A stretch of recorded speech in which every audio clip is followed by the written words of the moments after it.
Boa noite. Boa noite. Ibope mostra Dilma com 38%, Marina 29% e Aécio 19%. No segundo turno, Dilma e Marina empatam com 41%. Polícia encontra na raia olímpica corpo do estudante que desapareceu após festa na USP. Moradores de Itu, no interior paulista, sofrem há 8 meses com falta d'água e racionamento. Mercado imobiliário se agita com a possibilidade de derrubada do Minhocão. Em Nova York, Dilma condena bombardeio aéreo americano contra radicais sunitas na Síria.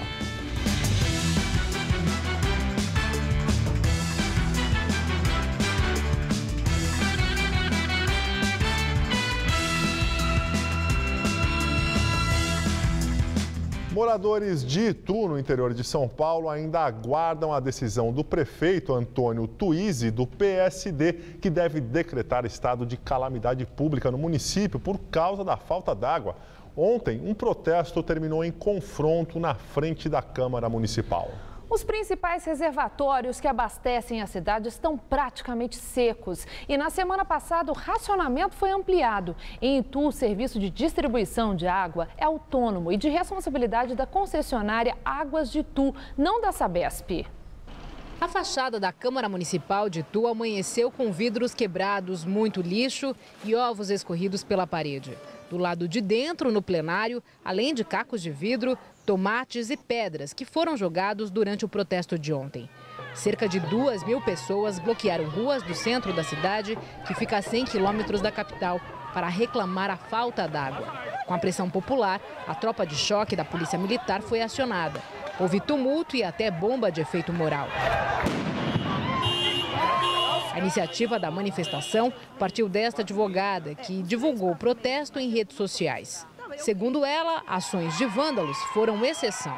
A nossa intenção mesmo era que os vereadores se posicionassem a favor da comunidade, da população, porque até o momento não tinha sido feito nada. O protesto aqui em Itu é por causa de uma reclamação unânime à falta de água. O racionamento ocorre na cidade desde fevereiro, oficialmente a cada 48 horas. Mas na prática, a história não é bem assim. Os moradores dizem que leva muito mais tempo. Tem gente até que ficou 20 dias sem água. Aqui na casa do seu Deoclésio, são 8 dias sem água. Chegou hoje cedo, já acabou? Já acabou, foi só um pingo d'água, não dá para encher os baldes que tem aqui. Hoje de manhã, olha que água que tem no balde aqui, ó. Esse é tanto que veio hoje de manhã, é um respingo d'água. Para aliviar, os moradores solicitam à concessionária de água o fornecimento com caminhão-pipa, mas não resolve.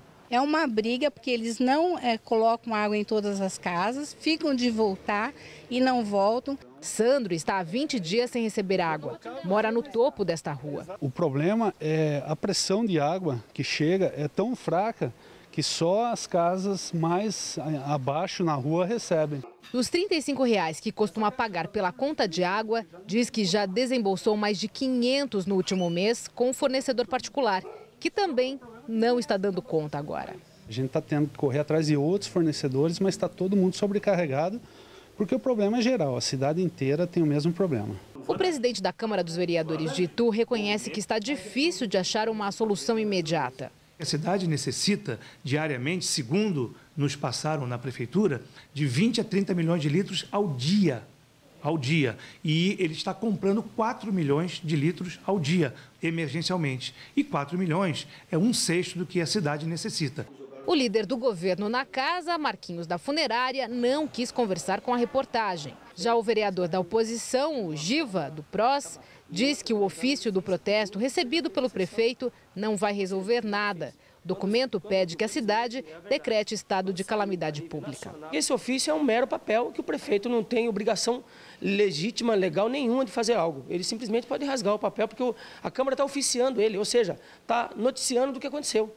Em nota, a prefeitura afirma que está tomando as providências e que já exige que a concessionária fornecedora de água entregue uma nova adutora até o ano que vem. Enquanto isso, ninguém sabe quando a torneira de casa vai funcionar em Itu. 10 dias, 8 dias, 15 dias, tá braba a coisa. Agora, no final da tarde, o prefeito de Itu, Antônio Tuizzi, informou que não vai decretar estado de calamidade pública no município. Em entrevista coletiva, ele disse que o decreto não será pedido, pois não está faltando água para manter serviços essenciais, como hospitais e escolas. Já a concessionária Águas de Itu, responsável pelo abastecimento da cidade, informou que há obras previstas para serem finalizadas em janeiro e que já está utilizando 80 poços artesianos para reforçar o sistema na cidade. Uma pesquisa realizada com caminhoneiros revela que grande parte deles ainda faz uso de medicamentos proibidos, os chamados rebites, para afastar o sono durante as longas jornadas.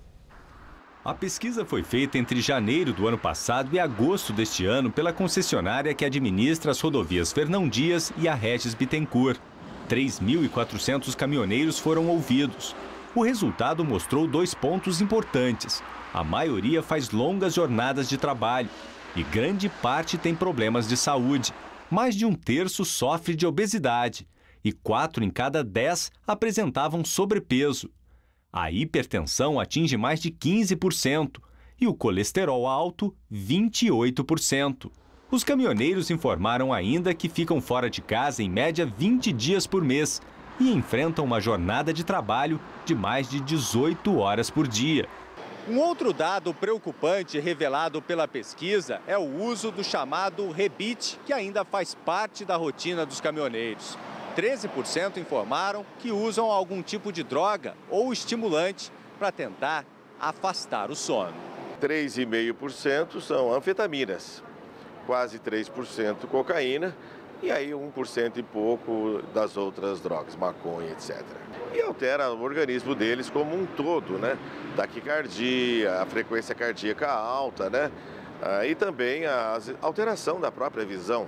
Joilson é caminhoneiro e admite que já usou medicamentos proibidos para permanecer acordado na estrada, mas conseguiu se livrar do vício. Não adianta ganhar o mundo inteiro, né? E ganhar dinheiro e perder a saúde. Aí depois gasta todo o dinheiro para reconquistar a saúde e não... Aí não adianta, não vale a pena não. Este mês entrou em vigor uma resolução do Conselho Nacional de Trânsito que exige o exame toxicológico para caminhoneiros toda vez que eles forem renovar a habilitação ou mudar de categoria. O problema é que a lei tem um prazo de 180 dias para ser implantada e gera polêmica. Tem que andar junto. Educação, fiscalização e punição. Então, o principal é a educação. É necessário passar para ele cada vez mais, ampliar a percepção de risco da vida dele e do outro que está na estrada. Seu Miguel é caminhoneiro há 40 anos, nunca sofreu um acidente e diz que sabe respeitar os próprios limites. O grande segredo é o seguinte, é você pensar que o outro que está na sua frente é igual a você. E ter responsabilidade, não beber, não jogar, porque às vezes o camarada, mas o que tem um jogo com dirigir? Ele fica aí tantas horas aí, às vezes, num jogo aí, e esquece da responsabilidade que ele tem de entregar. Pesquisa Datafolha mostra que a maioria dos paulistanos é contra a demolição do Minhocão. Segundo o levantamento divulgado hoje, 76% dos entrevistados pelo Instituto defendem a manutenção do elevado Costa e Silva. Dentro deste percentual, 53% querem que a estrutura fique como está hoje. Já 23% são favoráveis que a obra seja transformada em um parque. Apenas 7% querem que o Minhocão seja demolido. 17% não souberam opinar sobre qual deve ser o destino do elevado. A desativação progressiva está prevista no Plano Diretor Estratégico sancionado neste semestre pelo prefeito Fernando Haddad.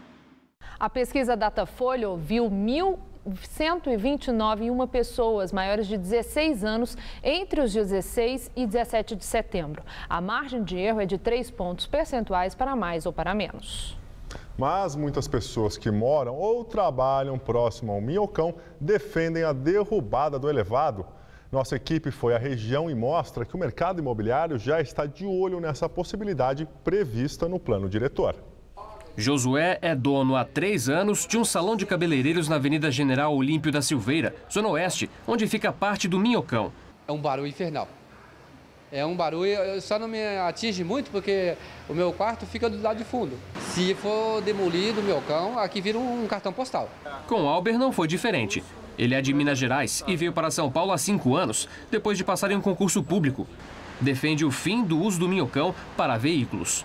Realmente faz muito barulho, os carros incomodam um pouco, né? Se desativar o minhocão, eu acho que vai valorizar, vai revalorizar, né?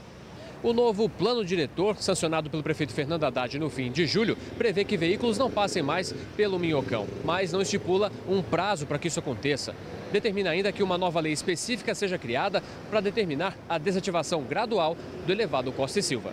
O elevado Costa e Silva foi inaugurado em 1971 e passou a ligar com mais rapidez as regiões leste e oeste da cidade. Com a possível desativação do minhocão nos próximos anos, a especulação imobiliária cresceu na região. Muito proprietário ali daqueles apartamentos, é claro que hoje já não vão querer o mesmo preço que queriam há 6 meses atrás, né? Já começam a haver a possibilidade de ganhar dinheiro. De frente ao minhocão, começam a surgir novos empreendimentos, alguns compactos.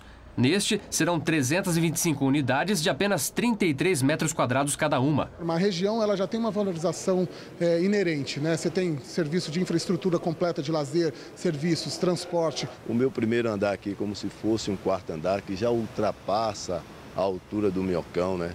E é como eu te falo, os projetos hoje super modernos, com tratamento acústico, janelas anti-ruído. A advogada Eliane já decidiu que vai comprar apartamentos na planta, na região do minhocão, pensando na possível valorização e para presentear os filhos. E a região realmente comporta novos edifícios e eu tenho certeza que vai se tornar uma região nobre da cidade de São Paulo.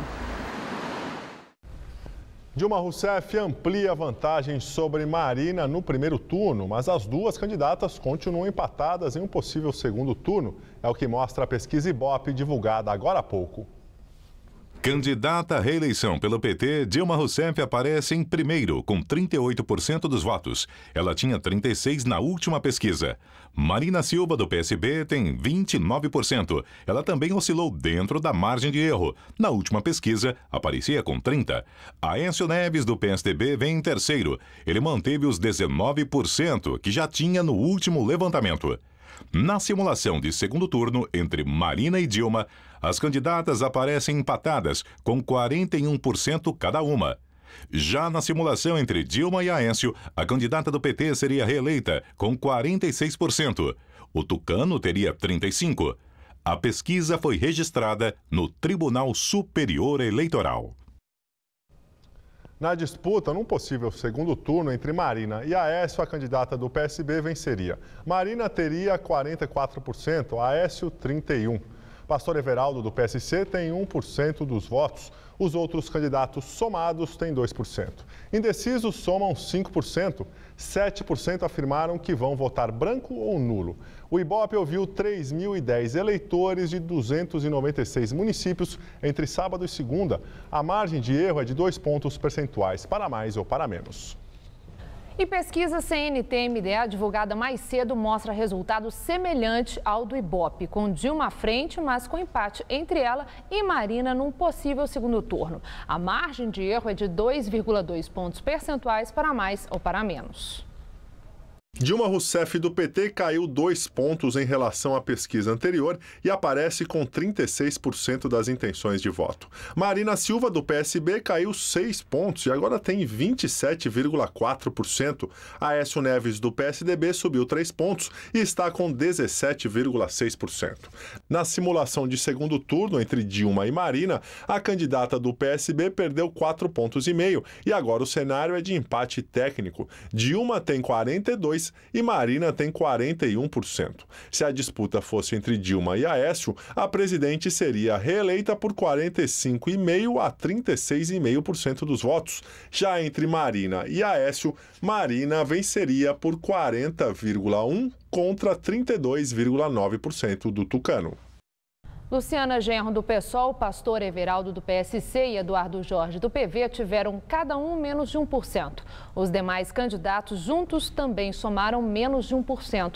Eleitores indecisos somaram 9,3%. Brancos e nulos, 7,2%.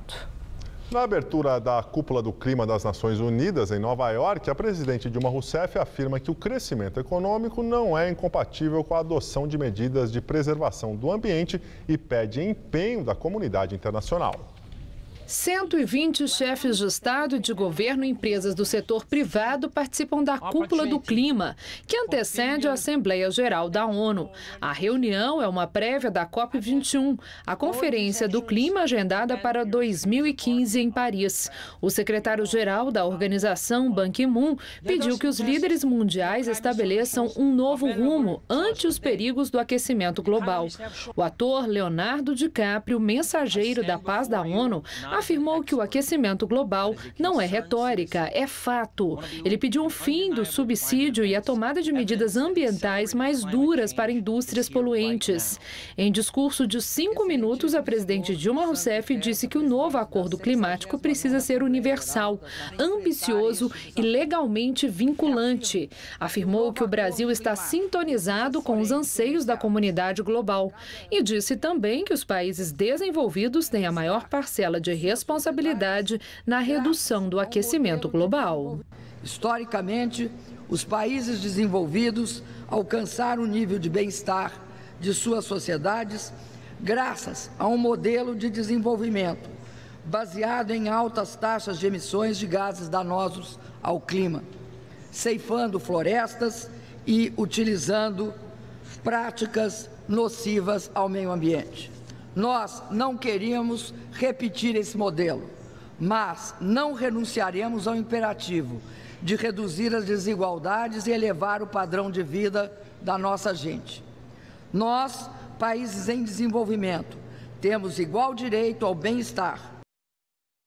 E no evento, o Brasil não assinou o acordo que visa reduzir pela metade o desmatamento das florestas no mundo até 2020 e zerar o problema até 2030. A previsão é que sejam cortadas quase 9 bilhões de toneladas de carbono em emissões por ano.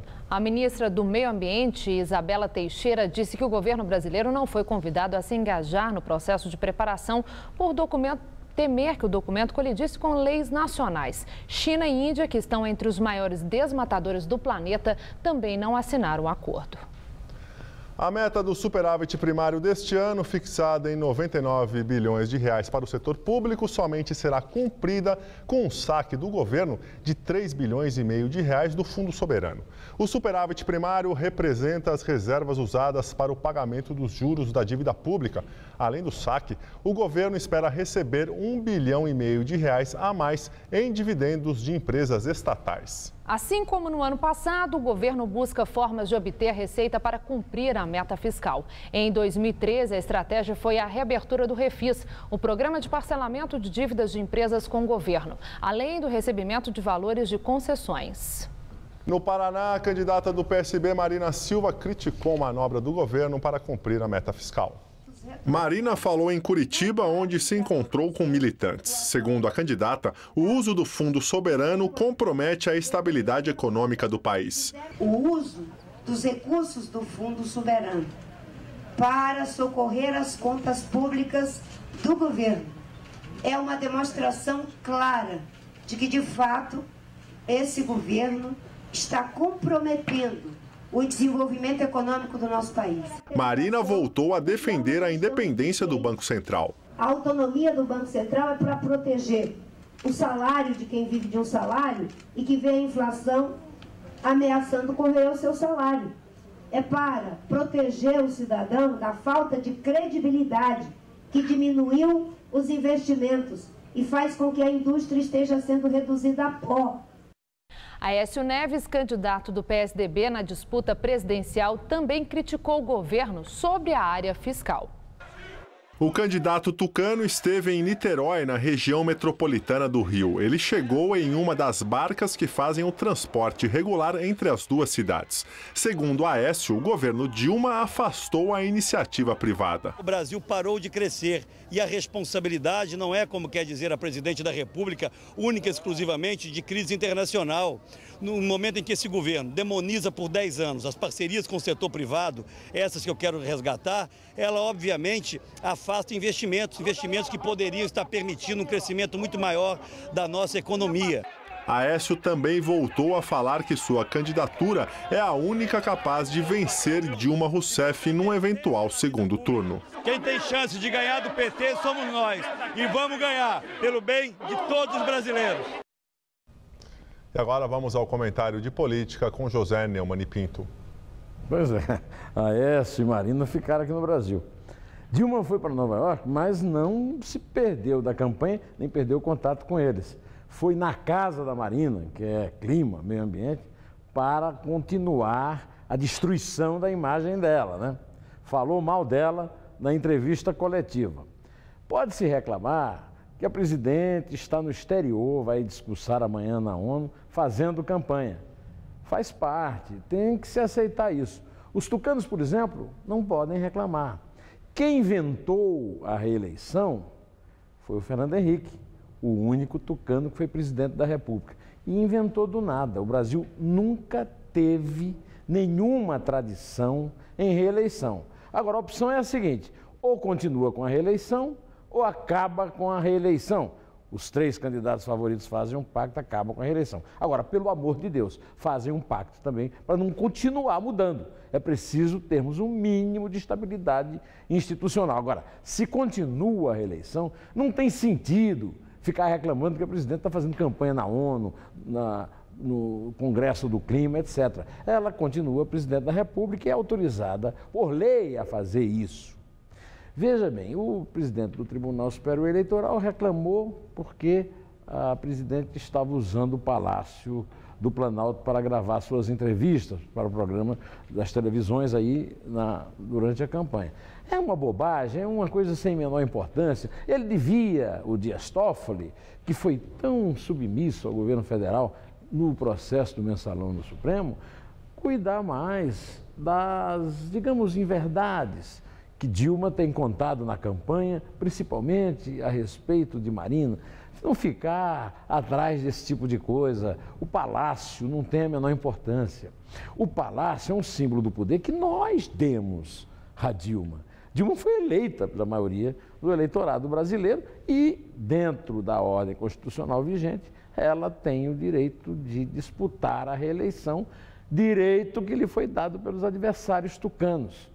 Então, as coisas têm que ter um mínimo de coerência, não é verdade? Pois é, eu vou voltar direto ao assunto quinta-feira. Espero que você esteja aqui me esperando. Até lá! Doleiro Alberto Youssef decide fazer delação premiada. A informação foi divulgada no final da tarde no site do jornal Folha de São Paulo. De acordo com a publicação, o advogado Youssef, Antônio Carlos de Almeida Castro, conhecido como Cacai, afirmou que o doleiro tomou a decisão por pressão familiar e porque vários outros presos na Operação Lava Jato decidiram fazer a delação. Com isso, o advogado deve deixar o caso. Alberto Youssef é apontado pela Polícia Federal como responsável por lavar dinheiro e repassar os recursos desviados a políticos. O doleiro está preso desde março. Veja como foi o dia de campanha dos candidatos ao governo paulista mais bem colocados nas pesquisas. O governador e candidato à reeleição pelo PSDB, Geraldo Alckmin, participou de cerimônia no Palácio dos Bandeirantes, onde assinou acordos de financiamento com órgãos internacionais para obras de modernização em rodovias e compra de trens da CPTM. Alckmin afirmou que pretende investir em obras de infraestrutura para conectar os diversos meios de transporte do estado. Paulo Scaff, do PMDB, visitou Piracicaba e Limeira. Scaff reclamou do mau cheiro do rio Piracicaba e se mostrou surpreso ao conseguir caminhar sobre as pedras do leito do rio que estão aparentes por causa da estiagem. O candidato criticou a gestão do sistema Cantareira e disse que a falta de investimentos viabilizou a crise hídrica no estado. Alexandre Padilha, do PT, esteve no centro de Franco da Rocha, na região metropolitana. Lançou seu programa de governo na área da saúde e conversou com pacientes da UBS Central. Agora à noite, em Guarulhos, o candidato participa de um comício com o ex-presidente Lula. E saiu agora há pouco também pesquisa de intenção de voto para a corrida ao Palácio dos Bandeirantes. Geraldo Alckmin aparece em primeiro e seria reeleito no primeiro turno. Candidato à reeleição, Alckmin tem 49%. Em segundo, vem Paulo Scaff, do PMDB, com 17%. Em terceiro, o petista Alexandre Padilha, com 8%. Numa simulação de segundo turno entre Alckmin e Scaff, o tucano vence com 54%. Scaff teria 24%. A pesquisa foi registrada no Tribunal Superior Eleitoral. Laércio Benco, do PHS, teve 1%. Os demais candidatos não pontuaram. Brancos nulos somaram 12%.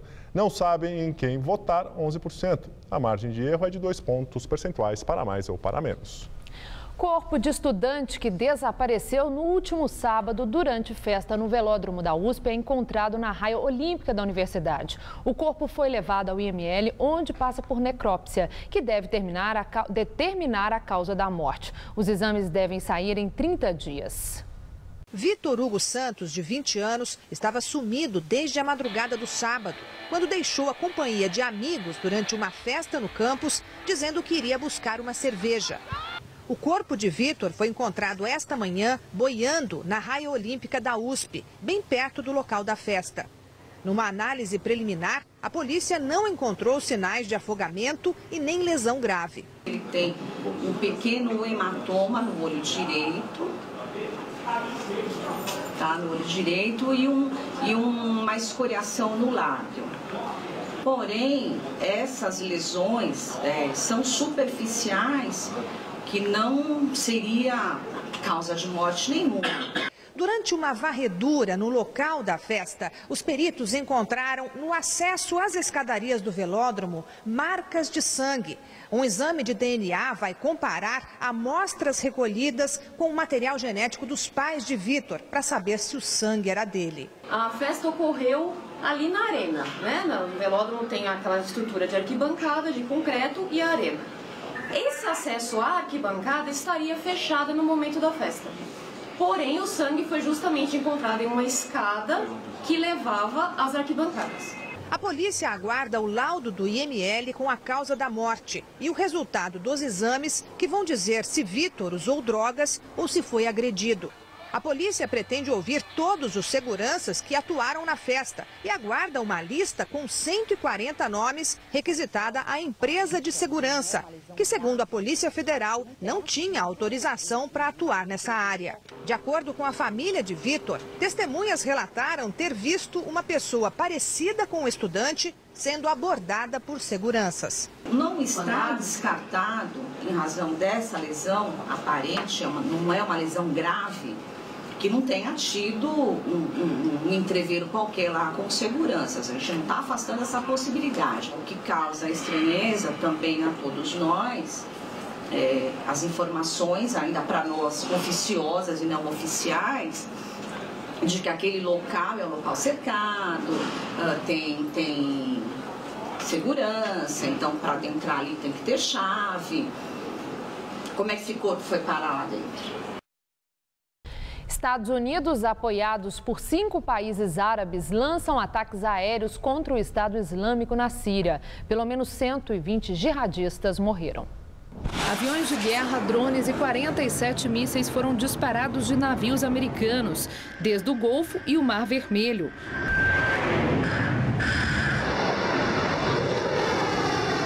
O Comando Central americano declarou que apoiaram ou participaram dos ataques dos países árabes: Bahrein, Jordânia, Catar, Arábia Saudita e Emirados Árabes Unidos. Os bombardeios atingiram campos de treinamento, bases e suprimentos de armas do Estado Islâmico e alvos da Frente Al-Nusra, que é um braço da Al-Qaeda na Síria. O ditador sírio Bashar al-Assad disse que foi avisado com antecedência sobre os ataques e defendeu qualquer esforço internacional contra o terrorismo, mas insistiu no respeito à soberania nacional. O presidente Barack Obama disse que enfrentar os jihadistas não é uma luta apenas dos Estados Unidos. Citou o apoio dos países árabes e ressaltou que a batalha levará tempo e terá desafios. Em Nova York, a presidente Dilma Rousseff condenou os ataques aéreos contra o Estado Islâmico. Disse que o Brasil sempre vai acreditar que a melhor forma é o diálogo, o acordo e a intermediação da ONU. E declarou que vai deixar clara a posição do Brasil para a comunidade internacional amanhã, em seu discurso de abertura da Assembleia Geral da ONU. E agora vamos ao comentário de política internacional com João Batista Natali. E vamos falar mais uma vez da Síria. Os Estados Unidos, como vocês viram, bombardearam hoje pela primeira vez aquele país. Despejaram bombas com caças e drones e também lançaram mísseis. Os alvos foram os arsenais e quartéis do grupo terrorista Estado Islâmico. Esses malucos já controlam 1/3 da Síria e também controlam parte do Iraque, para formar entre os dois países o que eles chamam de califado. Nas 3 últimas semanas, os americanos também bombardearam esses terroristas no Iraque. Mas o New York Times hoje diz que os resultados militares foram uma porcaria. O bombardeio de hoje na Síria é importante porque os Estados Unidos praticamente mudaram de lado na guerra civil que começou há mais de 3 anos. Naquela época, os americanos ajudavam os rebeldes que tentavam derrubar a ditadura de Bashar al-Assad. E foi durante a tapeação da chamada Primavera Árabe que acabou enganando muita gente bem intencionada. Mas eis que nas últimas semanas o presidente Obama e o ditador Assad descobriram que tinham um inimigo comum. Os bandidos do Estado Islâmico eram para os dois a maior prioridade. Em outras palavras, Obama e Assad estão agora de mãos dadas. A expansão do grupo radical sunita também provoca um imenso problema para a Turquia. O país, que já abriga 1 milhão de refugiados sírios, recebeu nos últimos dias mais 200 mil e tem outros 300 mil a caminho. É gente que atravessou a fronteira correndo para escapar de um radicalismo que mata, que corta a cabeça, que estupra, que rouba, que pratica todo tipo de atrocidades. A ONU já alertou que a Turquia enfrenta uma situação delicada com a chegada de novos refugiados. Mas questões humanitárias são coisas que não faltam no Oriente Médio. É assim que o mundo gira. Boa noite. Começou a primavera e nesse primeiro dia o ar seco ganhou força sobre o estado de São Paulo. As temperaturas subiram e a umidade relativa do ar caiu, fechando o dia abaixo dos 30%. Mas olha, amanhã o tempo muda. Segundo os meteorologistas, vem chuva por aí. Vamos aos detalhes da previsão para o Brasil e todo o estado de São Paulo com Mariana Armentano. A previsão é de muita chuva no sul do Brasil nessa quarta-feira. Mas o calor continua predominando em praticamente todo o país. Os termômetros chegam a bater na casa dos 30 graus em Natal, 32 no Rio de Janeiro e dos 37 graus em Teresina. No sul, dia mais fresquinho, máximas de 24 graus em Curitiba, já que uma nova frente fria avança sobre a região, provocando chuva forte e volumosa desde o centro-norte gaúcho até o Mato Grosso do Sul. No norte, centro-oeste e nordeste do Brasil, chuvas rápidas e isoladas. Aqui no sudeste, o predomínio é de sol e calor com pancadas a qualquer hora entre o Triângulo Mineiro e o estado de São Paulo.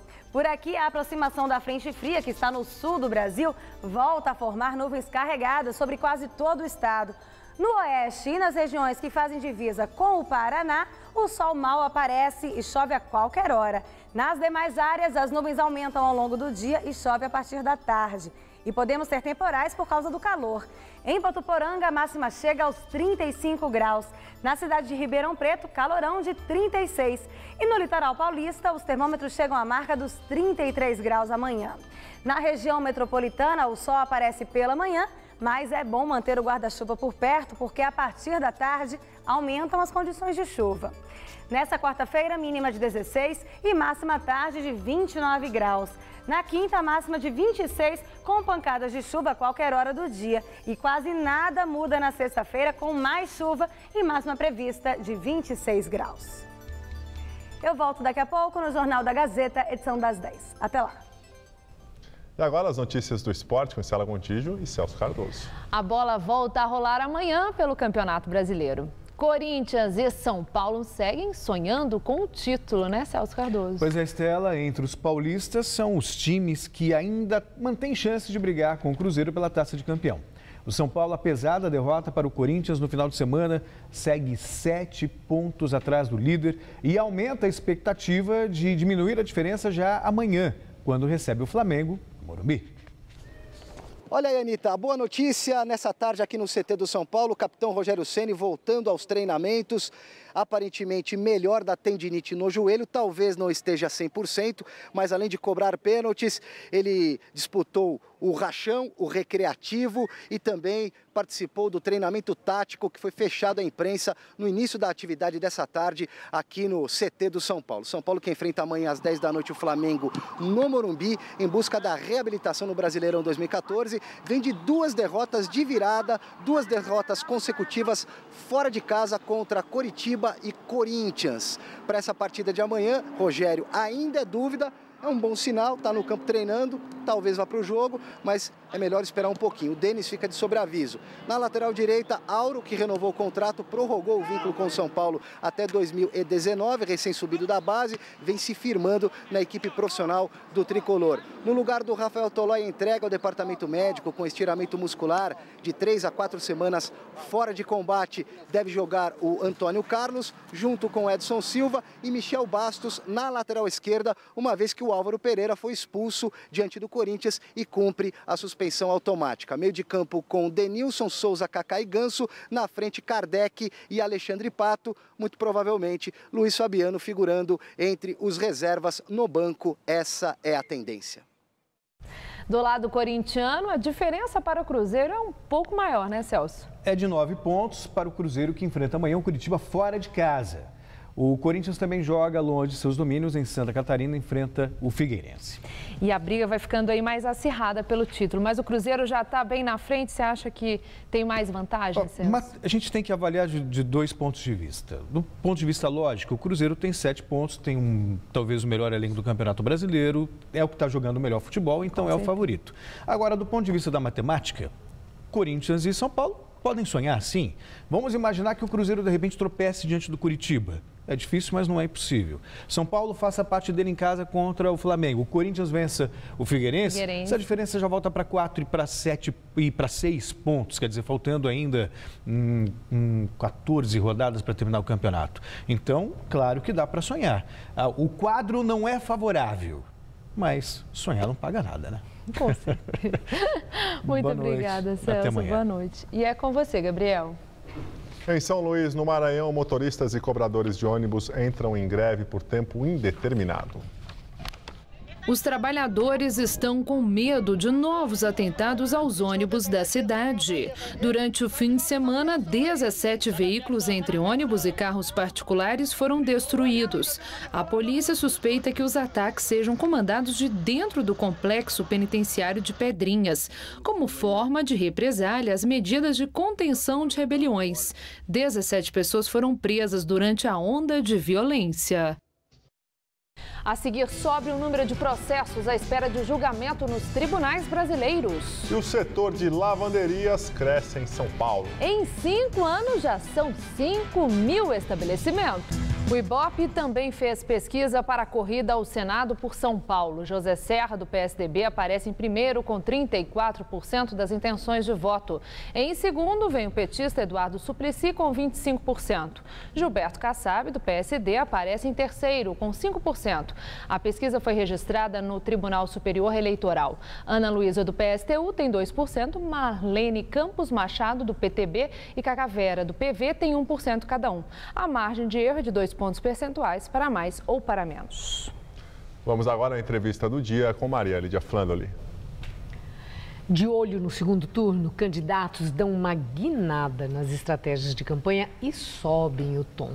Hoje entrevisto o cientista político Cláudio Couto, professor de Ciência Política do curso de Administração Pública da Fundação Getúlio Vargas de São Paulo. Obrigada, professor. Obrigado a você, Maria Lídia. E quero começar com as pesquisas de hoje para a presidência da República, em que a gente vê uma dança pequena dos números. Eu quero saber se nós temos aí um indicador que se consolide, já se possa falar alguma coisa, ou se a definição fica para essa reta final de menos de 2 semanas. Eu acho que a gente aponta para uma consolidação. Quando se compara essa pesquisa com a última, nós temos variações basicamente dentro da margem de erro. Mas se nós colocamos as pesquisas numa perspectiva um pouco mais longa, em vez de olharmos só para a última, olhamos para a penúltima ou mesmo a antepenúltima pesquisa, considerando o mesmo instituto, nós vemos que há uma tendência de subida, de recuperação da presidente Dilma Rousseff e um declínio, né, da candidata Marina Silva, né, em relação pelo menos àquilo que ela havia apresentado logo depois do acidente que vitimou Eduardo Campos, quando ela foi jogada lá para as alturas. Mas isso que o senhor falou, uma tendência, está dentro da margem de erro, de alguma forma, essa oscilação. Isso configura tendência quando está na margem de erro? Olha, configura quando a gente não olha só duas pesquisas isoladas, mas vê uma sequência delas e colocando, por exemplo, num gráfico, nós vemos uma curva claramente ascendente num caso ou claramente descendente no outro, né? E as várias pesquisas vêm confirmando essa tendência, seja de subida, seja de descida. É por isso que eu entendo que, para além da margem de erro, essa confirmação repetida das pesquisas aponta para realmente um quadro que se muda de configuração com relação àquilo que aparecia inicialmente. Eu tenho visto algumas avaliações, principalmente apoiadores de Dilma, que entendem que Marina Silva configurava uma bolha criada pela comoção, pela morte de Eduardo Campos. E que a expectativa era que passada a comoção, essa bolha começaria a esvaziar. Então, essa tendência de subida que o senhor menciona e de queda de Marina, estaria dentro dessa configuração de bolha? Ou Marina Silva está mostrando que, mesmo sendo um saco de pancadas, é muito resistente? Olha, eu acho que tem um pouco de tudo aí. Bolha, eu acho que é uma imagem muito forte para descrever o fenômeno Marina Silva, se a gente considera que ela é uma candidata que já foi candidata presidencial há 4 anos atrás, foi a melhor terceira colocada de toda a história de eleições presidenciais depois da volta da democracia, e tem uma trajetória política que lhe dava uma densidade maior do que, digamos, um candidato desconhecido que nunca tivesse disputado eleições. Agora, ela talvez não tivesse toda a força que aparentou no início, né? Talvez mais do que falar em bolha, a gente pudesse falar, para usar uma imagem parecida, com um inchaço. Né? A candidata estava demasiadamente inflada. Mesmo, mas ela mais do que simplesmente sumir, né? Uma bolha explode muitas vezes. Né? A gente imaginaria que Marina Silva derreteria e Aécio a ultrapassaria. Eu acho que a gente está distante desse cenário. O que nós tivemos foi o surgimento em uma boa parcela do eleitorado de dúvidas com relação à consistência de Marina Silva, em função, sobretudo, das oscilações dela. Isso para o primeiro turno, porque para o segundo turno é outra eleição, porque a gente vê um cenário de um empate em 41%. Claro. Taco a taco agora, não tem nenhuma margem aí. Então, é outra configuração e todo esse discurso de bolha, para aquele momento, não serve? Olha, eu acho que nem para esse, como eu disse, serve completamente. Né? Uma coisa é falar de alguém que está inflado, outra coisa é dizer que é uma pura bolha. Né? Eu acho que ela estava com mais gordura do que podia comportar e está aí sofrendo uma redução em relação àquilo que apareceu no primeiro momento. Agora, o segundo turno não chega a ser uma nova eleição, né? Essa é uma expressão que se notabilizou nas eleições, mas eu diria, é uma continuação dessa eleição. Talvez a gente tenha uma imagem melhor aí, que é a de um segundo tempo ou de uma fase eliminatória de um campeonato. Em igualdade de condições, né? Numa situação muito diferente, porque aí todos terão o mesmo tempo na TV. Sim. Agora, como eu falei na abertura, os candidatos, né, sobem o tom na desconstrução da imagem do adversário. O próprio Fernando Henrique Cardoso entendeu que a Aécio Neves deve dramatizar mais, para falar mais ao coração do eleitor. Marina Silva já apelou para isso, quando ela deu aquele grito de né, que ela não ia acabar com Bolsa Família. Eu passei fome, aquela coisa toda. Foi algo muito emocional, muito forte. O eleitor se envolve por esse tom dramático? Eu creio que se envolve. Claro que não é todo mundo que se envolve e não é todo mundo que se envolve da mesma maneira. Além do que, os eleitores têm predisposições. Uns são mais simpáticos ou mais antipáticos a determinados partidos e candidatos desde sempre. E aí, o tom emocional mais carregado de um ou de outro pode reforçar esses sentimentos prévios. Né? Um candidato que dá demonstrações de excessiva emoção e eu não gosto dele, eu talvez goste menos ainda. quando eu, pelo contrário, eu simpatizo com ele, eu posso me sentir ainda mais identificado com ele, né? Aquele eleitor que está a meio caminho pode eventualmente se sentir tocado por isso e pode talvez se convencer de uma maior sinceridade de um candidato ou o contrário, né? Se o candidato não é convincente, o uso da emoção pode ser um tiro que sai pela culatra, pode parecer mais falso, pode parecer puro fingimento ou encenação. Trazendo para São Paulo, professor, os números também foram apresentados. Que avaliação o senhor faz? Aqui também parece mais consolidado que não teremos segundo turno ou é cedo para dizer isso? Olha, aqui tudo aponta para essa direção, né? É muito difícil, se nada ocorrer de muito surpreendente nas próximas semanas, se não acabar a água nas torneiras das pessoas, por exemplo, na próxima semana, que é um fantasma que atormenta o governo estadual o tempo todo, nós devemos ter uma eleição resolvida no primeiro turno. A distância é muito grande, a soma dos opositores ao governador Alckmin não chega sequer perto da intenção de voto que ele tem hoje e com isso é muito difícil que ele não resolva a eleição logo de cara. Isso vale para o Senado, uma diferença de 9 pontos? Olha, no Senado a gente tem uma situação que hoje é muito confortável para José Serra, mas como é uma eleição que não tem segundo turno, né, e é uma diferença, digamos, ainda passível de ser reduzida em 2 semanas, que a gente ainda tem de campanha, eu diria, é uma eleição que ainda pode ter alguma surpresa, pode ter uma corrida de última hora, a diferença ali é menor do que no caso da eleição para governador. Muito obrigada, professor. Obrigado a você, Marilise. Boa noite. Estela. Investindo no mercado formado por pessoas que moram sozinhas, o setor de lavanderias já cresceu 25% em 5 anos só aqui na capital paulista. E muitas esperam aumentar ainda mais as vendas ao fazer parcerias com condomínios residenciais e empresas. Dona Leonor utiliza os serviços de lavanderia há 6 anos. Para ela, é cômodo e mais rápido lavar fora de casa objetos grandes como tapetes, edredons e toalhas. No bolso, a dona de casa garante que não pesa. Cada cesto, com 21 peças, custa para lavar e secar R$ 24,00. Para ela, as lavanderias facilitam também a vida da doméstica que trabalha para a família. Tem doméstica, mas não dá para fazer isso aí. É outra história. Por quê? Porque é muito serviço, tem que ter ordem para fazer almoço, tudo é organizar lá em casa, tudo, entendeu? Conectado, então tem que estar tudo cronometrado.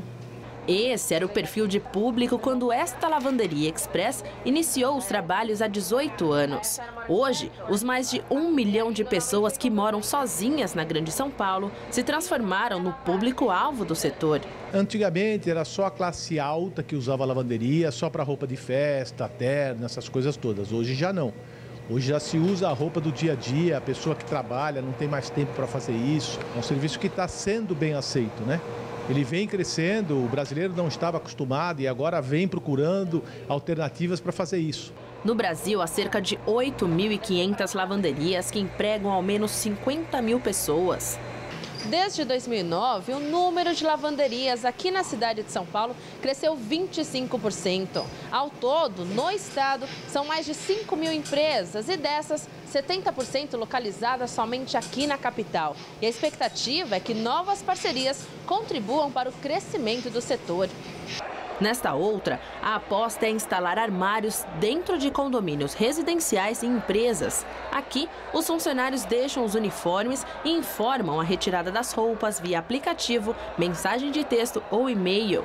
Facilitou demais. De manhã eu chego, eu pego o meu uniforme no armário, eu visto e em 2 dias mais ou menos eu consigo já ter o outro uniforme que foi para lavar, eles já me entregam e eu consigo utilizá-lo. Não tenho medo, não tenho preocupação de amassar o uniforme, de manchar, né, ou de dar algum outro problema. Visando a expansão do setor e a melhoria do serviço, o diretor da empresa diz que o brasileiro é um consumidor exigente. Ele exige uma roupa super bem passada, super bem lavada, enquanto que em outros países, como Estados Unidos, a roupa pode estar meio passada que já está bom.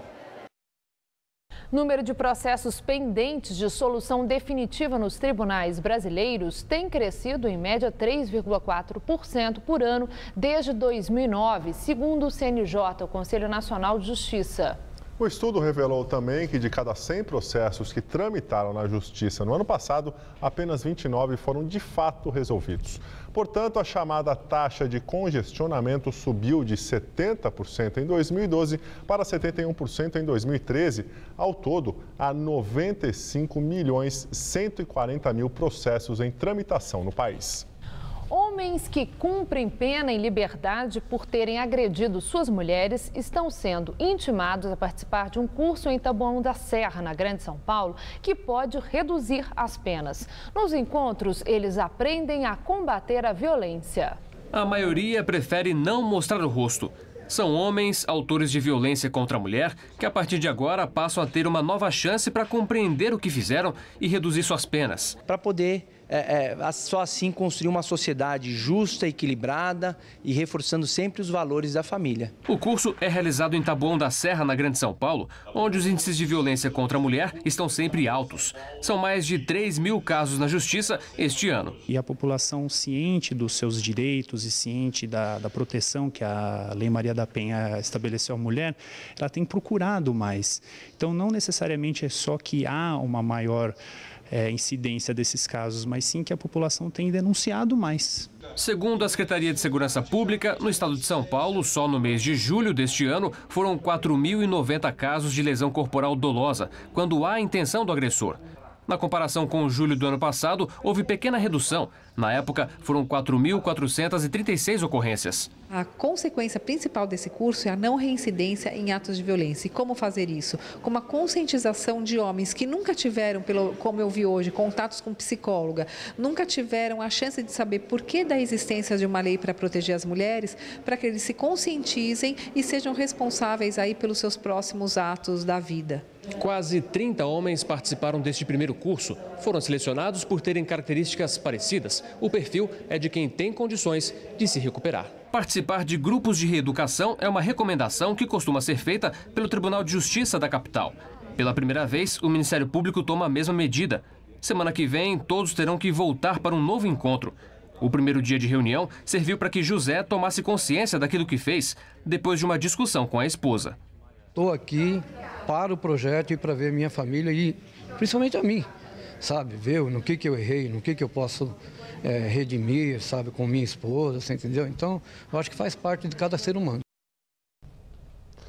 Diretor do Parque Nacional da Serra da Canastra, em Minas Gerais, afirma que a nascente do Rio São Francisco secou. Luiz Arthur Castanheira disse hoje, em entrevista ao portal de notícias G1, que a nascente, situada em São Roque de Minas, é a principal do rio, que tem 2.700 quilômetros de extensão.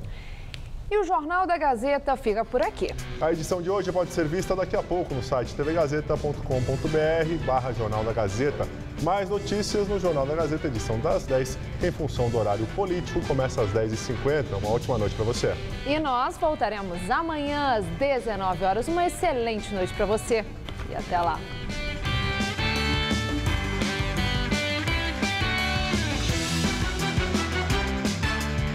Confira os sabores da chefe Eliane Carvalho no Todo Seu. Hoje, 11h10 da noite.